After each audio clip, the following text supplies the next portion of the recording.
Hello guys. आज का video आपके लिए बहुत ही मोस्ट इम्पॉर्टेंट होने वाला है क्योंकि सभी स्टूडेंट्स के लिए यह बहुत ही मायने रखता है। आज हम जिस विषय पर चर्चा करेंगे वह है त्रिकोणमितीय अनुपातों की सारणी। और सिर्फ गाइस चर्चा ही नहीं करेंगे बल्कि हम उसे उसके सभी कोणों के मानों को आपके सामने रखेंगे बहुत ही सरल तरीकों से, जिसे आप जीवन में कभी गाइस भूल नहीं पाएंगे। और हम आपके लिए बनाएंगे बहुत ही इजी, बहुत ही आसान।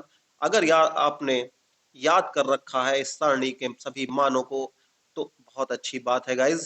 यदि किसी कारणवश आप इसे याद नहीं कर पाए हैं और आपसे छूट रहा है तो हम आपके लिए बनाने वाले हैं इजी, क्योंकि यह आपके लिए बहुत ही अच्छी खबर है और आप इसे कहीं भी कभी भी चुटकियों में स्थापित कर सकते हैं, कहीं भी बना सकते हैं। सो गाइज, मैं हूं आपका फ्रेंड एके दीक्षित और आप देख रहे हैं आपका मन पसंदीदा channel study lovers by AK sir. तो बिना समय जाहिर किए हुए आइए गाइस शुरू करते हैं। देखिए गाइस, सबसे पहले तो हमने यहाँ पर त्रिकोणमिति डाल रखा है और हमने यहाँ पर यह भी कोण बना रखा है, एक त्रिभुज बना रखा है, समकोण त्रिभुज है ये गाइस। तो हम पहले सबसे पहले इसमें थोड़ी सी चर्चा इसके विषय में कर लेते हैं क्योंकि इसकी शुरुआत हम करने वाले हैं। तो गाइस यहाँ पर देखिए त्रिकोणमिति। तो त्रि को अगर अलग करें तो गाइस त्रि मीन्स होता है तीन, और कोण कोण तो आप जानते ही है गाइस, ठीक है। मिति मिति मीन्स होता है योग, यानी तीन कोणों के योग से जो खेल हम लोग मैथ्स में खेलते हैं, जिससे हम बहुत आनंदित होते हैं गाइस, तो वही है आप त्रिकोणमिति। तो आपका जो त्रिकोणमिति है वो आपके लिए बहुत ही इजी होने वाला है क्योंकि आज से हम शुरुआत कर रहे हैं। और गाइस एक बात हम और कहना चाहेंगे कि जो हमें कमेंट्स में प्राप्त हुआ है तो उस पर हम अमल जरूर करेंगे और हम आपके लिए लाने वाले हैं मॉडल्स पेपर। तो सो गाइज, बस थोड़ा सा इंतजार और कीजिए, फिर हम मिलेंगे उन सभी के साथ। तो गाइज आज हम यहाँ पर इस समकोण त्रिभुज के बारे में, राइट एंगल के बारे में कुछ बातें जान लेते हैं।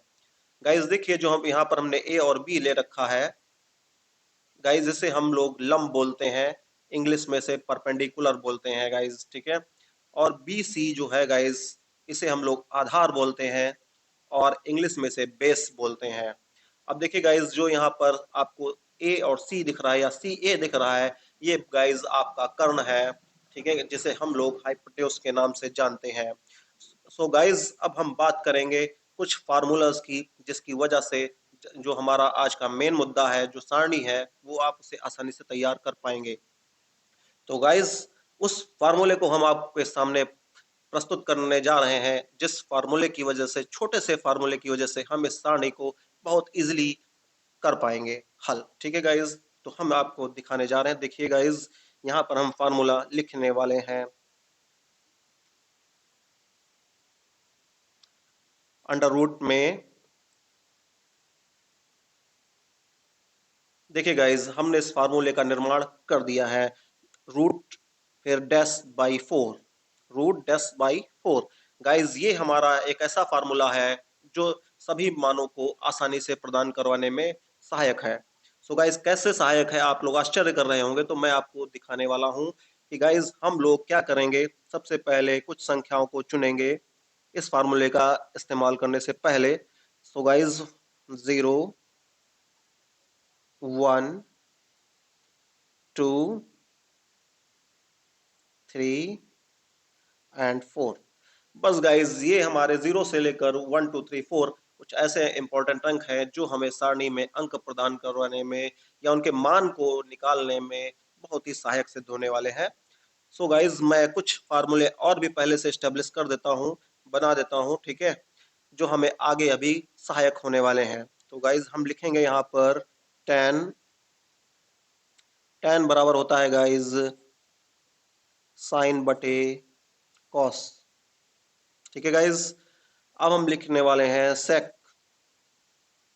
तो सेक बराबर होता है गाइज 1/cos, ठीक है ना गाइज। हमने जो हमारे लिए इंपॉर्टेंट फार्मूले थे उनको सभी को हमने यहाँ पर इनपुट कर लिया है। अब हम मान निकालने के लिए गाइज हम करेंगे रफ का प्रयोग। तो इसके लिए हम यहाँ पर रफ आपके सामने रखेंगे। हमने कुछ फार्मूलों को पहले ले रखा है। सो गाइज यहाँ पर हम रफ वर्क में किन किन नंबरों का उपयोग करने वाले हैं। तो सबसे पहले लिखेंगे 0, 1, 2, 3 एंड 4। और जिस फार्मूले को हम अब अभी बता चुके हैं उसको हम यहाँ फिर से इनपुट करेंगे। ठीक है ना गाइज। अब देखिए सबसे पहले हमको जो है साइन 0 डिग्री का मान ज्ञात करने के लिए गाइज यहाँ पर हमें 0 का प्रयोग करना होगा। हम बारी बारी से सभी का प्रयोग करेंगे इसी फार्मूले के साथ। तो सबसे पहले हम यहाँ पर जो डेस्क दिया है, खाली जगह जो दी गई है, रिक्त स्थान जो है गाइज, उसमें हम पहले 0 इनपुट करेंगे। ठीक है गाइज। अब देखिए आपको अच्छी तरह से मालूम है जब अंश 0 हो जाता है गाइज, ठीक है, जब अंश 0 हो जाता है तो उसका अस्तित्व पूरा का पूरा 0 हो जाता है, हर में या डिनोमिनेटर में चाहे कुछ भी लिखा क्यों ना हो। तो इसका जवाब गाइज है 0, और 0 के पर अंडर रूट भी नहीं रुकता। तो गाइज हमारा पहला आंसर हमको प्राप्त हो चुका है जिसे हम इस सारणी में इनपुट करने वाले हैं। सो गाइज आप अपनी बुक की सारणी को लेकर साथ में बैठिए और मिलान भी करते रहिए कि यह सही है या नहीं। देखिए गाइज इस बार फिर हम क्या करने वाले हैं, फिर से अपने फार्मूले को लेने वाले हैं डैश बाई 4। अब देखिए गाइज इस बार हम 1 का प्रयोग करने वाले हैं, तो यहाँ पर हम लिखेंगे 1। और गाइज आपको अच्छी तरह से मालूम है कि 1 1 जा 1 होता है और 4 2 2 जा 4 होता है, यानी अंडर रूट हट सकता है। तो हो गया गाइज 1/2। देखिए गाइज हमें दूसरा भी मान हमने आसानी से प्राप्त कर लिया है, तो हम यहाँ पर लिखेंगे गाइज 1/2। ठीक है गाइज। अब हम फिर से लिखेंगे रफ वर्क में अपना फार्मूला डैश बाई 4। अब देखिए गाइज हमने 1 तक ले लिया है, अब हम लिखेंगे 2, तो यहाँ पर आएगा 2। अब देखिए गाइज 2 1 जा 2, 2 2 जा 4, ये कैंसिल हो रहा था। जो हमको प्राप्त हुआ है गाइज अंडर रूट में 1/2। तो हम गाइज अच्छे से जानते हैं कि 1 के ऊपर तो कभी रूट रुक नहीं सकता, क्योंकि 1 1 जा 1 होता है, तो ये तो आजाद हो चुका है, बाहर आ गया है। लेकिन 2 कभी आजाद नहीं हो सकता क्योंकि इसका कोई ऐसा गुणनखंड नहीं है जो उसी के बराबर हो। 2 2 जा 4 हो सकता है, लेकिन ऐसा कोई अंक नहीं है जो 1 1 जा करके उसे 2 प्राप्त करा सके। ठीक है गाइज, तो यहाँ पर 2 का रूट में ही रहना उचित है। देखिए गाइज यह भी हमको मान प्राप्त हो चुका है जिसे हम यहाँ पर इनपुट करने वाले हैं 1/√2। अब देखिए गाइज हम क्या करने वाले हैं, फिर से अपने फार्मूले को यहाँ पर लेने वाले हैं और इस बार हमको भरना है 3, तो 3 इनपुट करेंगे। तो गाइज यहाँ पर आप देख पा रहे हो 3 से रूट हटना नहीं है, लेकिन 4 से तो रूट हट जाना है। ठीक है गाइज, तो क्या होना है √3/2। ये भी हमको मान प्राप्त हो चुका है गाइज, जिसे हम यहाँ पर इनपुट कर लेंगे। अब देखिए गाइज हम फिर से अपने फार्मूले को लेने वाले हैं एक अलग नेक्स्ट मान को प्राप्त करने के लिए, तो डैश बाई 4 या गैप बाई 4 कह सकते हैं आप। इस बार हम 4 को लेने वाले हैं। तो देखिए गाइज ये कैंसिल हो रहा है, आराम से कैंसिल हो रहा है, 4 1 जा 4 और 4 1 जा 4। तो गाइज हमें क्या प्राप्त हो रहा है, रूट में 1। ठीक है गाइज, तो 1 पर तो कभी रूट नहीं रुकता, तो इसका जवाब 1 होगा, जिसे हम यहाँ पर इनपुट कर लेंगे। अब देखिए गाइज थोड़ी देर के लिए रफ वर्क हम यहाँ से समाप्त करते हैं, हटाते हैं इसे। जब उपयोग जरूरत होगी फिर हम इसे वापस लाएंगे। तो देखिए हमने यहाँ पर साइन के सभी मानों को इनपुट कर लिया है, निकाल लिया है, और मैं आशा करता हूँ कि आप सभी को अच्छे से समझ में आ गया होगा गाइज। अब हम कॉस के मान पर आते हैं। ठीक है, और कॉस के मान हम कैसे आसानी से प्राप्त कर लेते हैं गाइज, हम इसे उल्टा लिखना शुरू करेंगे। 90 वाला जो 90 डिग्री का जो मान है वो हम कॉस 0 डिग्री में लाएंगे। तो यहाँ पर 1 है, तो गाइज यहाँ पर 1 आ जाएगा।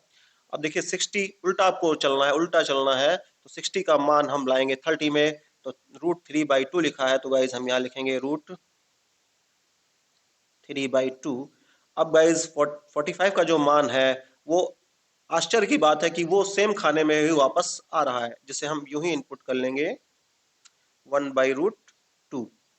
अब देखिए गाइज ये जो 30 का मान है ये 60 में जाने वाला है, क्योंकि हम उल्टा चल रहे थे। 1 हमने इसको दिया, √3 यहाँ पर रखा, फिर इसको हमने उतार लिया। अब 1/2 जो है वो हमारा यहाँ पर आ जाएगा,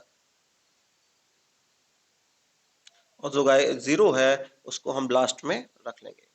तो आपने देखा कि कैसे हमने बहुत ही आसानी के साथ दो मानों को अच्छी तरह से हमने पूरा कर लिया है। अब गाइस हमारी बारी आती है tan की। तो अब आप जिस फार्मूले को हमने पहले से आपसे बता रखा है, अब हम उसका प्रयोग करने वाले हैं गाइस, क्योंकि हमको पता है tan बराबर होता है साइन बटे कॉस। tan बराबर क्या होता है गाइस? साइन बटे कॉस। यानी साइन के मान को हम ऊपर रखेंगे और कॉस के मान को हम नीचे रखेंगे, और हमारा tan का मान आराम से निकल आएगा। तो गाइस हम निकालने वाले हैं, यहाँ लिखेंगे, चूंकि साइन बटे कॉस होता है गाइज, ठीक है गाइज, साइन बटे कॉस हमको लेना है। तो क्या है गाइज, पहला मान प्राप्त करने के लिए हमको साइन यानी 0, तो 0 ऊपर रखना पड़ेगा और 1 जो है गाइज नीचे रखना पड़ेगा। तो देख लीजिए, जब अंश 0 हो गया तो उसका कोई अस्तित्व नहीं रहा गाइज। जब अंश 0 हो गया है तो उसका कोई अस्तित्व नहीं रहा, उसका जवाब भी आपको 0 ही मिलना है, जिसे हम यहाँ पर tan 0 डिग्री का मान 0 इनपुट कर लेंगे गाइज। ठीक है गाइज, अब देखिए गाइज हम क्या करने वाले हैं, 30 का मान निकालने वाले हैं। तो 30 में क्या है, 1/2 ऊपर रखना है और √3/2 नीचे रखना है। ठीक है गाइज, तो देखिए यहाँ पर लिख लेते हैं 1/2 अपॉन √3/2। ठीक है गाइज, अब देखिए गाइज सिंपल सी बात है, अगर पहले अपॉन में लिखा हुआ है और फिर नीचे भी अपॉन में लिखा हुआ है, तो अगर इसका डिनोमिनेटर, पहले वाले का डिनोमिनेटर और दूसरे वाले का डिनोमिनेटर सेम है या उसे कैंसिल हो रहा है, तो गाइज हम उसे वहीं पर कैंसिल कर देते हैं। तो यहाँ पर देखिए गाइज 2 1 जा 2 और 2 1 जा 2 कैंसिल हो रहा था गाइज, हमने कैंसिल कर दिया है। अब देखिए इसका नियम क्या होता है गाइज, जो ऊपर अंश वाला होता है ना, तो वो ऊपर ही रहता है, और जो उसका पहले का जो डिनोमिनेटर होता है वो नीचे जाता है गाइज। ठीक है गाइज, और जो इसी स्थिति में देखिए, जो √3 है वो यहीं पर रहने वाला है, और जो इसका डिनोमिनेटर है वो गाइज ऊपर जाने वाला है। ये आपका नियम होता है गाइज। ठीक है, तो यहाँ पर तो कुछ बचा ही नहीं, क्योंकि वन तो हर जगह होता है गाइस, इसे हमें लिखने की आवश्यकता नहीं होती। तो हम इसका जवाब कैसे देंगे, क्योंकि 1 ऊपर है, ये आ चुका है, और ये 1 जो है 2 1 जा 2 था, ये गायब हो चुका है गाइस। ठीक है, क्योंकि ये मल्टीप्लाई करेंगे तो √3 1 जा √3 ही आएगा। ठीक है, अब देखिए गाइस, जो ये √3 है इसको हम यहाँ पर उतार लेंगे। ठीक है ना गाइस, इसको आप अच्छी तरह इस तरह समझ सकते हैं, जैसे लिखा हुआ हो A/B C/D। तो हमें क्या करना है गाइस, देखिए पहले हमको अपॉन की रेखा खींचनी है, फिर से A/B, तो इस तरह से A/B उतार लेना है, क्योंकि ये B नीचे चला जाएगा। अब इनटू ये जो C है तो यहीं पर रहेगा, और ये D जो है गाइस ये ऊपर चला आएगा, तो यहाँ पर आ जाएगा D। ठीक है, अब हम इसे क्या लिख सकते हैं, AD/BC। ये गाइज हो सकता है, तो इसी इसी तरह से इसको देखा जाए गाइज। तो यहाँ पर 1 था, 1/2, और यहाँ √3/2 था, तो यहाँ 2 को हमने कैंसिल कर दिया गाइज, तो यहाँ पर 1 बचा है ऊपर और नीचे √3 बचा है। तो हमारा आंसर जो हमको प्राप्त हुआ है 1/√3 है, जिससे हम यहाँ पर इनपुट करने वाले हैं गाइज 1/√3। ठीक है गाइज, अब हम क्या करने वाले हैं गाइज, कि 45 के मान को निकालने के लिए हमें इन दोनों को ऊपर नीचे रखना होगा। ठीक है गाइज, तो साइन का मान जो है गाइज क्या है, 1/√2 अपॉन 1/√2। देखिए गाइज, इसका अंश और हर दोनों सेम मैच कर रहे हैं, तो ये कैंसिल हो जाएंगे गाइज। ठीक है गाइज, 1 से, और इसका जवाब भी आपको 1 ही प्राप्त होगा। सो गाइज हम यहाँ पर 1 इनपुट कर लेंगे। आप देखिए गाइस, हम 60 पर पहुंच चुके हैं। तो 60 को मान ज्ञात करने के लिए √3/2 को ऊपर रखना होगा और 1/2 को नीचे रखना होगा गाइस। तो हम यहाँ रखेंगे √3/2 अपॉन 1/2। ठीक है गाइस, तो देखिए इसका जो डिनोमिनेटर है इसका डिनोमिनेटर सेम है, तो ये कैंसिल हो जाएंगे गाइस। ठीक है, और ये 1, तो 1 नीचे शो नहीं करता जब तक अदर कोई संख्या ना हो, जब तक उसकी जरूरत ना हो तब तक वो 1 नहीं शो करता। ठीक है गाइज, तो यहाँ पर क्या बचा, √3, √3 बचा हुआ है गाइज। तो √3 हमारा आंसर निकल चुका है, जिसे हम यहाँ पर 60 के डिग्री के मान में के रूप में रख लेंगे। ठीक है गाइज, अब हमें 90 पर आता है। ठीक है गाइज, 90 डिग्री को मान को निकालने के लिए 1 को हमें यहाँ पर ऊपर रखना होगा, इसे समझने की ज्यादा जरूरत है गाइज। ठीक है, और 0 को हमें अपॉन के नीचे देना होगा। ठीक, अब ऐसी स्थिति में गाइज अगर डिनोमिनेटर आपका 0 है, ठीक है, यहाँ पर दो स्थितियां बनती हैं। यदि आपका अंश यानी न्यूमरेटर अगर 0 है तो आपका जवाब 0 ही होना है, चाहे डिनोमिनेटर कुछ भी दिया हो, हर में कुछ भी दिया हो। लेकिन इसका उल्टा, अगर डिनोमिनेटर में हर में आपके 0 है और अंश में कुछ भी दिया हुआ है, ठीक है गाइज, तो इसका जवाब आपको अनंत प्राप्त होने वाला है, इन्फिनिटी प्राप्त होने वाला है गाइज। अपरिभाषित है ये। ठीक है गाइज, इसको किसी भी नाम से आप कह सकते हैं। क्यों कह सकते हैं ऐसा, हम आपको दिखाने भी वाले हैं यहाँ पर। देखिए गाइज ऐसा क्यों है, तो आप जो है 1 को 0 से डिवाइड करिए तो आपको क्या प्राप्त होने वाला है गाइज। अगर 0 का टेबल हम 1 बार भी पढ़ते हैं तो 0 1 जा 0, यानी 0 1 से 0 जाएगा तो गाइज 1 ही बचेगा। अगर हम 0 का टेबल 9 बार भी पढ़ दें, ठीक है गाइज, तो 0 9 जा 0, फिर हमें 1 प्राप्त होने वाला है। फिर हम अगर 8 बार भी पढ़ दें या 9 बार पढ़ लें या किसी बार पढ़ लें हम, ठीक, तो उसका 0 ही जवाब मिलने वाला है और गाइज फिर 1 शेष बचने वाला है। तो रिमाइंडर जो 1 बचता जा रहा बार बार, तो इससे गाइज क्या होगा कि हमारे पेन की इंक खत्म हो सकती है और हमारा जो नोटबुक है वो समाप्त हो सकता है, लेकिन इस सवाल का कोई अंत नहीं होने वाला। इसलिए इसका जवाब इन्फिनिटी होता है गाइज, अनंत होता है। सो गाइज इसका मान हम यहाँ पर इनपुट करेंगे। ठीक है गाइज, मैं आशा करता हूं कि आपको यह मान समझ में आए होंगे। तो हम अब प्राप्त करने वाले हैं कॉट के मान। ठीक, तो जैसे हमने कॉस के मान प्राप्त किए थे उसी प्रकार से हम अब कॉट के मान को प्राप्त करेंगे। ये इन्फिनिटी जो है गाइज हम इधर ले आएंगे और ये √3 यहाँ पर आ जाएगा। ये 1 जो है 1 यहीं पर रहेगा और ये 1/√3 को हम यहाँ लाएंगे 60 डिग्री पर, और ये जो 0 है वो लास्ट में 90 डिग्री पर हम इसको ले जाएंगे। सो गाइज आपने देखा कि हमने कॉट तक के मान बहुत ही इजीली, बहुत ही आसानी से प्राप्त कर लिए हैं गाइज। अब हम प्राप्त करने वाले हैं सेक के मान को। तो सेक बराबर हमने पहले ही आपको बता रखा है कि 1/cos होता है गाइज, 1/cos, यानी कॉस को हमको नीचे रखना है और हमें मान को प्राप्त कर लेना है गाइज। ठीक है गाइज, तो देखिए हम फिर से प्राप्त करने वाले हैं। तो 1 पर हम यहाँ रखेंगे 1/cos, क्या रखने वाले हैं गाइज, देखिए गाइज 1/cos का प्रयोग करने वाले हैं।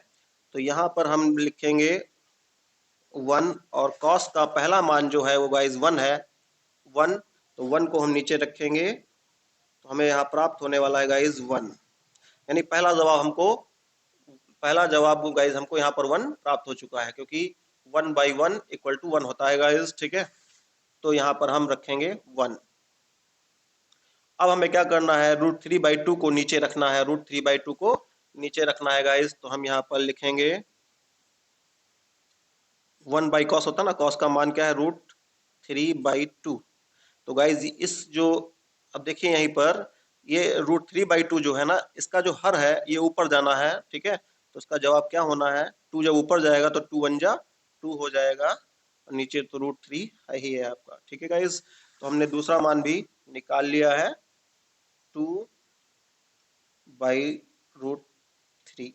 ठीक है गाइज, अब हम क्या करने वाले हैं, 1/√2 को नीचे अपॉन में रखने वाले हैं, 1/√2 को नीचे रखने वाले हैं। तो गाइज यहाँ पर हम देख लें 1, ठीक है, ये देखिए ध्यान से दीजिए 1/√2, तो यहाँ पर लिखेंगे 1/√2। तो गाइज ये जो डिनोमिनेटर है 1/√2 वाला, तो ये √2 ऊपर जाना है। तो गाइज यही आपका जवाब होने वाला है, √2, क्योंकि ये 1 तो शो नहीं करेंगे जब तक इनका खास उपयोग ना हो। तो इसका भी मान हमने गाइज यहाँ पर इनपुट कर लेना है। अब देखिए गाइज क्या है, 1/2 को हमको नीचे ले जाना है, तो 1/1/2। तो गाइज इस बार 2 को ऊपर आ जाना है, तो यहाँ पर 2 आ जाएगा गाइज। अब देखिए हमें क्या करना है, हमें 0 को नीचे रखना है, 0 को नीचे रखना है गाइज, ठीक है। 1/2 तो हम ले चुके हैं, अब 0 की बारी है, तो अपॉन में 0 को रखना है गाइज। तो हम यहाँ पर रखने वाले हैं 1/0। तो गाइज इसका जवाब तो अभी हमने आपको हल करके भी, सिद्ध करके भी यहाँ पर बताया है, कोशिश की है कि इसका जवाब आपको इन्फिनिटी ही मिलने वाला है गाइज, ठीक है। तो हम इसे यहाँ पर इनपुट कर लेंगे। अब देखिए कौशिक का मान ज्ञात करने के लिए हम फिर वही प्रक्रिया को अपनाएंगे कि इन्फिनिटी को हम इधर लाएंगे, 2 को हम यहाँ पर रखेंगे √2 और 2/√3, और गाइज ये 1 जो है ये यहाँ पर आपका आ जाएगा, ठीक है गाइज। हम आशा करते हैं कि आप सभी को यह सारणी बनाना बहुत ही अच्छी तरीके से आ गया होगा, बहुत इजी लग रही होगी गाइज। आप किसी भी समय कहीं भी इसे स्थापित कर सकते हैं। यदि आपको लगता है कि ये आपके लिए बहुत इजी हो गया है, तो आप हमारा कीजिए सपोर्ट, आप हमें करिए लाइक, सब्सक्राइब और अपने फ्रेंड्स के साथ शेयर जरूर कीजिए। और हाँ, बेल आइकन प्रेस करना तो बिल्कुल मत भूलिएगा, क्योंकि जिससे आप होते रहेंगे मैथ से डेली अपडेट। तो तब तक दे हमें इजाजत, हम फिर मिलेंगे एक नए वीडियो को लेकर नई जानकारी के साथ। तब तक सभी दोस्तों को, सभी महान भावों को नमस्कार।